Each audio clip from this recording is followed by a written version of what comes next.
हज़रत उज़ाफ़ा बिन यमान रज़ी अल्लाह ताला अन्हु फरमाते हैं, तिरमिज़ी शरीफ की हदीस है, फरमाते हैं मैंने अपनी माँ से कहा, अम्मा मैं जा रहा हूँ हुजूर की बारगाह में और जा रहा हूँ तेरी और अपनी बख्शिश की दुआ कराने। फरमाते हैं मस्जिद नबवी शरीफ में मैंने मगरिब की नमाज़ पढ़ी, इशा तक मैं बैठा रहा क्योंकि हुजूर भी नमाज़ पढ़ के बैठे रहे। नमाज मुकम्मल करने के बाद इशा की नमाज का वक्त हो गया, हुजूर तशरीफ़ फरमा, इशा पढ़ी और नमाज पढ़ के फिर भी हुजूर ने तवज्जो नहीं फरमाई। हुजूर बाहर निकल गए, मैं भी पीछे पीछे चल रहा था। मैं तो दुआ कराने आया था ना, घर से दुआ कराने आया, पीछे पीछे चल रहा था।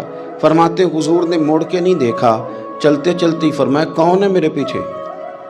अभी मैं बताने ही लगा था तो खुद ही फरमाने लगे हुज़ाफ़ा है। और मेरे दिल में था ना, मैं घर कह के आया था दुआ करानी अपनी और अपनी वालदा के लिए। तिरमिज़ी शरीफ है, कहते हैं पहले फरमाया कौन है, फिर फरमाया हुज़ाफ़ा है, फिर खुद ही फरमाने लगे हुज़ाफ़ा अल्लाह तेरी और तेरी माँ की बख्शिश फरमाए।